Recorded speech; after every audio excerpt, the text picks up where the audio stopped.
러시아 우크라이나 전쟁 때 이제 우크라이나 지역이 공격을 받다 보니까 통신이 좀 끊겨버렸었잖아요. 그때 이제 유명했던 뉴스가 일론 머스크의 스타링크가 통신 서비스를 제공을 해줬습니다. 한 기업이 한 국가의 통신을 그냥 완전히 장악을 할 수도 있겠구나, 이런.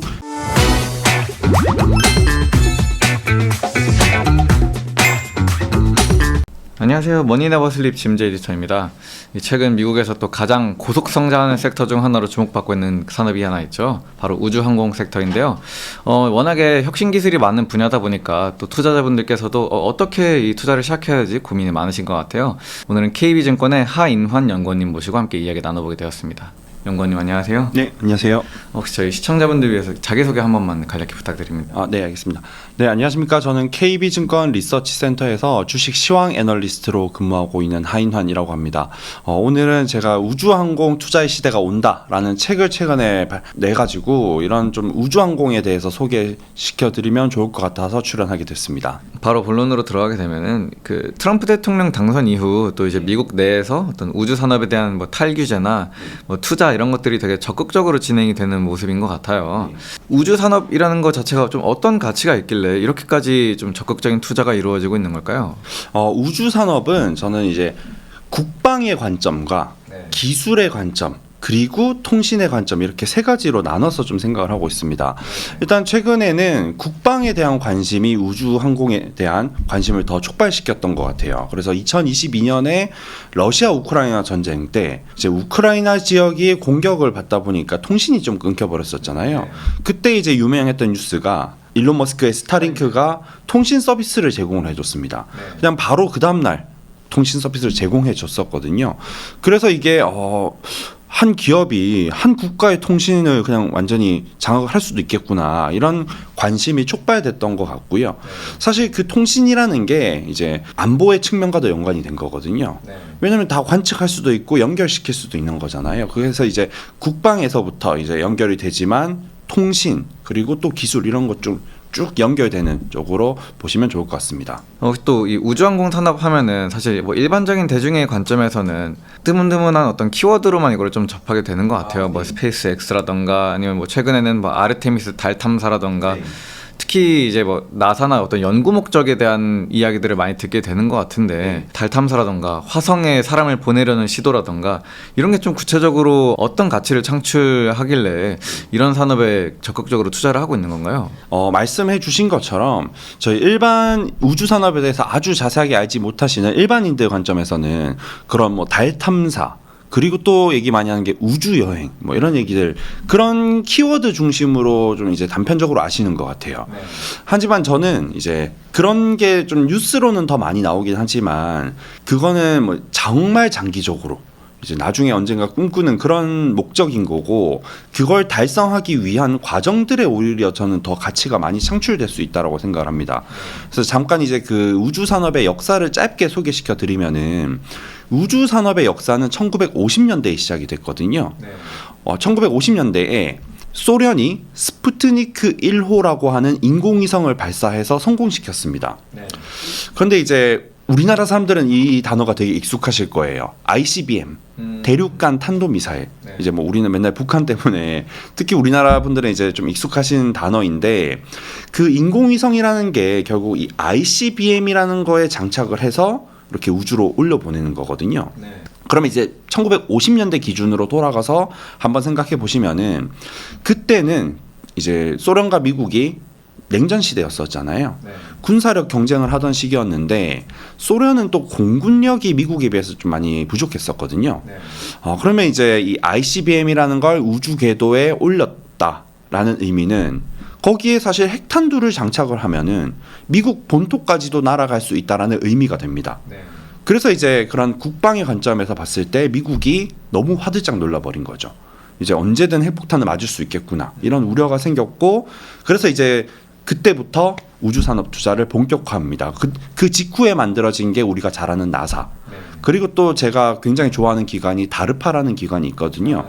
이런 기관들이 바로 그 스푸트니크 1호 발사 직후에 만들어진 기관들이고, 유명한 뭐 이제 미국의 대통령들이 1960년대 우주 산업 투자를 본격화했습니다. 그래서 사실 거기 이제 방산에서부터 시작이 된 거거든요. 그래서 요새 또 국내에서는 또 방산주들이 엄청 핫하잖아요. 네. 그렇게 좀 맞물려 있다라고 보시면 되고, 거기서 이제 최근에는 이제 1950, 60년대는 제1의 문 레이스라고 부르는데, 저는 요새 이제 제2의 문 레이스라고 생각을 하거든요.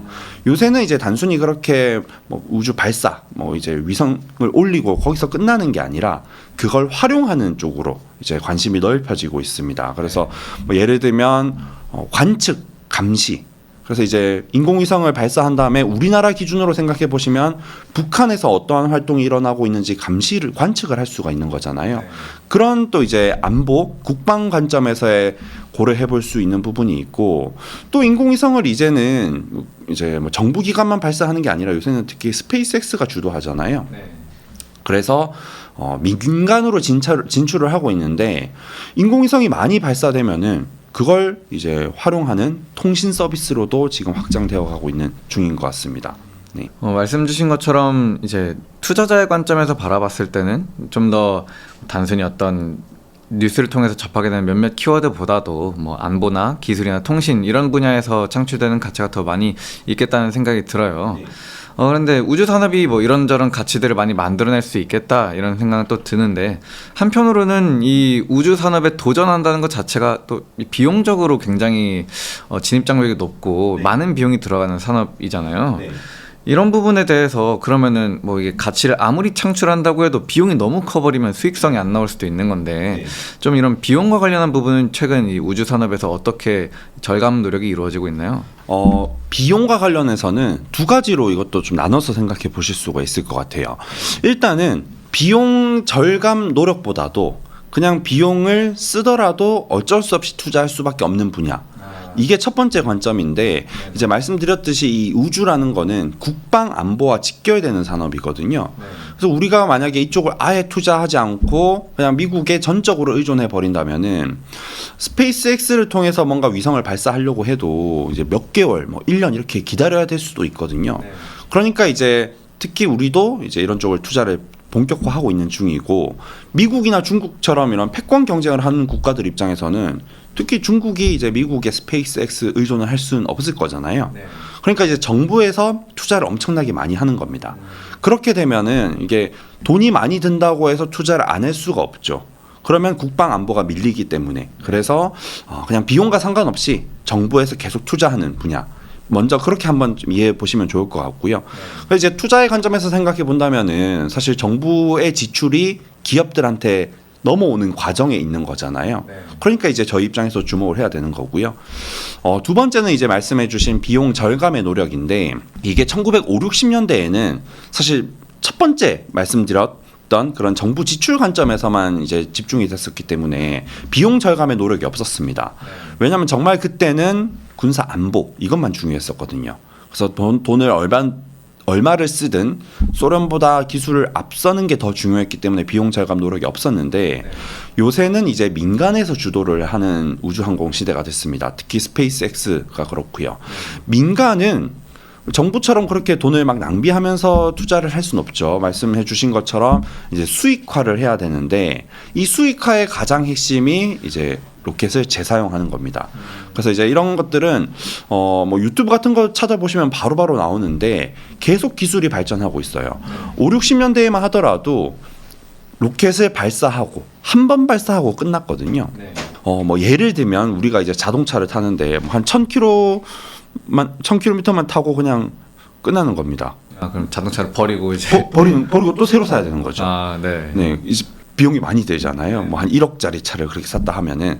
그런데 이제 계속 쓸 수 있게 이제 재사용을 지금 하는 기술을 스페이스X가 먼저 성공시켜서 그 이후로 로켓 발사 비용이 급격히 하락하고 있거든요. 이거를 계속 고도화해 나가고 있는 중입니다. 그래서 요새 이제 언론에 좀 많이 나오고 있는 게 그 로켓 8이라고 해가지고 이제 맞습니다. 네, 발사대 같은 거에 이제 로켓 8처럼 이렇게 있는데 거기로 쏙 돌아오더라고요. 보면 정말 놀라운데, 과거라고 하기는 그렇지만 얼마 전까지만 해도 이제 바다 쪽에 로켓이 이제 착륙을 했습니다. 그러면 바다 쪽에서 다시 또 가져와야 되잖아요. 네. 비용도 들고 시간도 많이 들죠.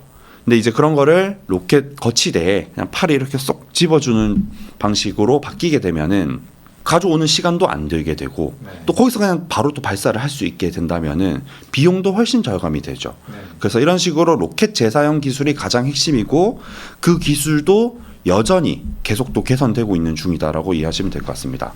또 이제 여러 가지 지금 우주 프로젝트들이 계속해서 진행되고 있는데 네. 이제 그런 중에서 뭐 당장 체감되는 또 일반 소비자 입장에서도 또 가장 접하게 되는 그런 산업 분야로는 아무래도 이 위성통신이 제일 꼽히는 것 같아요. 이 위성통신 산업의 현재와 좀 전망에 대해서도 말씀해 주실 수 있을까요?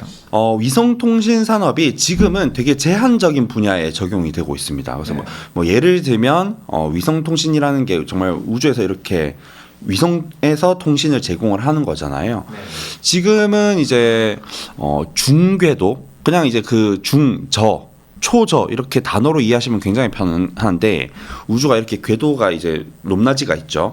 거기서 얼마 전까지는 이제 중궤도 나름 좀 더 위쪽에 위성을 배치시켜서 거기서 통신을 가져왔었습니다. 그런데 그게 점점 낮아지고 있거든요. 그래서 지금은 저궤도 그리고 지금 계속 연구가 되고 있는 분야가 초저궤도입니다. 낮아질수록 통신이 더 빨라지겠죠. 거리가 가까워지죠. 그렇죠. 아주 가까우니까. 이제 그거는 이제 지금 개선시켜 나가고 있는 방향이고요. 지금 당장만 보면 그래서 이제 비행기 같은 데서 뭐 이제 통신 서비스를 사용하거나 아니면 소외된 지역들 뭐 이제 뭐 선박이나 아니면 말씀드렸던 그 우크라이나도 통신이 끊겨버리니까 그런 지역을 제공해 준 거니까 어떻게 보면 통신이 일시적으로 제한된 지역이잖아요. 그런 지역들 중심으로 위성통신 서비스가 지금은 제공되고 있는데 이게 앞으로 더 발전하게 되면 저는 우리 실생활에도 적용이 될 수 있다라고 생각을 합니다. 그래서 제가 이 우주항공 산업을 되게 좋아하는 이유 중에 거의 제일 핵심적인 이유가 다이렉트 투 셀이라는 기술이 있거든요. 이거를 이제 스타링크가 작년부터 본격적으로 이제 좀 추진을 사업화하고 있습니다. 여기서 이제 다이렉트 투 셀이라는 거는 이렇게 기억하시면 그냥 누구든 쉽게 기억하실 것 같은데 다이렉트라는 것은 인공위성에서 이렇게 직접이라는 뜻에서 다이렉트. 그다음에 투는 뭐 말 그대로 투 누군가에게 간다라는 거죠. 그리고 셀은 휴대폰. 그래서 인공위성에서 휴대폰으로 직접 통신 서비스를 제공하겠다라는 계획입니다. 이게 성공하면은 저는 그래서 우주항공을 정말 심플하게 본다면은 뭐 한 20년 이렇게 전망을 해보면은 우주 산업이 통신 시장으로 지금 진출하고 있다고 생각을 하거든요. 우리 일반 통신사들. 그러면 통신 시장의 점유율이 뺏기게 될 거잖아요. 그래서 이제 우주 산업 롱, 통신 산업 숏. 정말 한 20년 이렇게 본다면 그렇게 좀 보고 있습니다. 네. 안 그래도 그 스타링크 같은 경우도 그 작년이었으나 재작년이었나 국내 법인을 하나 또 세우기도 하면서 막 이제 그때 당시 그게 뭐 통신 3사들 긴장해야 되나 막 이런 식의 이제 막 기사들도 나오고 했던 걸 봤던 것 같아요. 확실히 좀 이런 그 통신 특히 그 중에서도 말씀 주신 저궤도 위성 이런 게 되게 핵심 기술로 꼽히고 많이 주목을 받고 있는 것 같은데 특별히 이 저궤도 위성 기술이 더 많이 주목을 받는 어떤 이유가 있을까요? 이게 이제 말씀드린 것처럼 점점 궤도가 낮아지고 있는 중이거든요. 그래서 과거에는 이제 뭐 중궤도 쪽에 이제 정지 궤도라고 해가지고 이제 위성을 그냥 아주 큰 거 몇 개만 올려놨습니다. 이제 그 큰 위성이 지구를 아주 넓게 관할을 했었거든요. 그래서 이게 이제 하나의 위성이 전 지구를 이렇게 커버를 하려다 보니까 속도는 느릴 수밖에 없었죠. 그래서 이제 이 위성 통신 서비스라는 게 속도가 느리다는 한계가 있었는데 저궤도, 초저궤도 이렇게 낮아지고 있고 낮아지는 과정에서 이제 우리가 아주 큰 위성을 쏘아 올리는 게 아니라 아주 초소형 위성들, 작은 위성들을 더 많이 쏘아 올려서 이제 더 가까운 곳에서 커버를 할 수 있게 지금 해나가고 있는 게 이 위성통신 기술의 발전 방향이라고 보시면 됩니다. 그러니까 이제 속도 자체가 빨라지는 거거든요. 그러니까 속도 자체가 빨라지니까 훨씬 많은 분야에 적용이 될 수가 있는 거죠. 그래서 우리가 휴대폰 같은 걸 사용하실 때 맨날 끊기고 이러면은 뭐 인터넷도 잘 안 되고 이러면 사용 안 할 거잖아요. 그게 이제 만약에 과거에 그렇게 했다면은 위쪽에서 아주 큰 위성이 하나가 이제 커버를 하는 거기 때문에 아주 느렸겠죠. 근데 지금은 초저궤도 위성으로 만약에 내려오고 초소형 위성들을 통해서 그런 통신 서비스를 제공받을 수 있다면은 지금 사용하는 휴대폰, 뭐 인터넷 사용 속도랑 별 차이가 없어질 거고요. 그렇기 때문에 이제 그렇게 관심이 더 높아지는 거고, 또 좀 더 장기적으로는 뭐 자율주행이나 요새 자율주행은 조금 더 우리 현실에 가까워지고 있거든요. 자율주행보다는 조금은 더 멀어 보이지만 그 UAM 같은 이런 맞습니다. 네, 도심항공 모빌리티 이런 것들이 자율주행이든 그 도심항공 모빌리티든 예를 들면 서울에서만 다니는 게 아닐 거잖아요. 뭐 강원도 어디 산골에도 이제 다닐 거고 이렇게 할 텐데 그러면은 기지국으로 커버가 안 될 수도 있는 거죠.